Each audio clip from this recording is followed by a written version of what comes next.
Monsieur le député, monsieur le maire, mesdames, messieurs, mes chers collègues, à vous tous, amis de notre famille politique, venus nombreux ce soir défendre nos candidats, dans un moment très important, et je ne vais pas revenir sur les propos du député qui a parfaitement exprimé les enjeux de cette élection. Moi, je voudrais revenir plus personnellement, en tant que maire de Sainte-Maxime et président de la communauté de communes, sur les méthodes qui sont employées par certains pour faire des voix. Je l'ai vécu depuis quelques jours et quelques semaines à Sainte-Maxime. Vous avez peut-être lu un article que j'ai fait paraître ce matin, et ça vous exprime bien à quoi sont prêts certaines personnes pour faire des voix, créer chez vous des craintes, des peurs et gagner des électorats. Ce qui s'applique dans notre canton s'applique bien sûr sur tout le territoire national. Mais il est bien de ramener cet exemple à notre territoire. Voilà des semaines et des semaines que le Front National déploie toute son énergie à Sainte-Maxime pour ancrer dans la tête des gens que le maire de Sainte-Maxime, son équipe, la ville, est en train de réaliser un grand projet d'une mosquée à Sainte-Maxime. Voilà une méthode déployée contre laquelle je m'offusque violemment. Voilà des gens qui nous prônent toute la journée des leçons de morale quant à la manière avec laquelle on doit faire de la politique, et voilà les démonstrations qu'ils font au quotidien. Évidemment, c'est une aberration. Évidemment, c'est complètement faux. Parce que d'abord, aucun maire ne peut aujourd'hui faciliter un projet, quel qu'il soit, d'un lieu de culte. C'est interdit par la loi. Puis tout simplement parce que je n'en souhaite pas, compte tenu des tensions qu'il peut y avoir actuellement entre les communautés. Mais voilà à quoi ils sont prêts.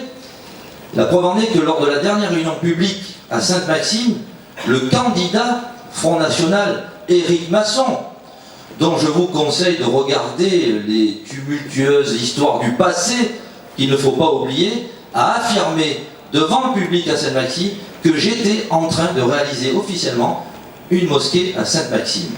Alors imaginez la traînée de poudre dans l'électorat, où ils sont allés porte à porte, dans un quartier connu à Sainte-Maxime qui s'appelle le Camp Ferrat, qui réunit l'ensemble des entreprises de Sainte-Maxime. Et ils sont allés dire à tous ces gens: il va y avoir une mosquée dans votre quartier. J'ai fait 8 réunions de quartier il y a encore quelques mois. Les gens m'ont dit dans chaque quartier: monsieur le maire, il paraît qu'il va y avoir une mosquée dans notre quartier. Ce qui faisait au total 11 mosquées. Et à Camp Ferrat, mine de rien, on peut sous-estimer cela quand on se prête au public et qu'on affirme une parole qui serait officielle. Le résultat du vote a été lequel à Camp Ferrat dans ce quartier? 57% pour le Front National. Alors voilà les méthodes qu'ils emploient: mensonges, calomnie. Alors ce n'est pas du tout un bon exemple. Alors j'ai évidemment, parce qu'il était le moment de le faire, parce qu'évidemment ça prenait une tournure au vinaigre entre 2 tours de campagne électorale. Alors j'ai réaffirmé les vérités. Des mensonges, on crée des haines, on crée des peurs, on vous fait peur pour que vous votiez. On joue les pompiers pyromanes. Ils vont même jusqu'à peut-être essayer de trouver toutes les conditions pour réaliser une mosquée, pour pouvoir après dire: vous voyez, je vous l'avais dit. Est-ce que vous allez faire prendre à ce piège-là? Il n'en est pas question. Et je ramène la question du territoire. Nous avons la chance aujourd'hui d'avoir 2 futurs conseillers départementaux qui sont logés sur l'ensemble des dossiers qui concernent notre territoire.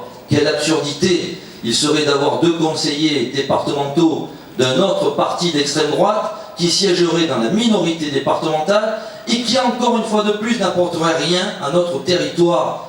Nous avons besoin de la solidarité pour nos personnes âgées, nous avons besoin de nos routes, nous avons besoin de tout ce que déploie le Conseil général au quotidien. Nos communes aujourd'hui se voient ponctionner de beaucoup de leurs recettes par l'État. Et le Conseil général est un partenaire essentiel aujourd'hui si on veut concrétiser vos projets de tous les jours.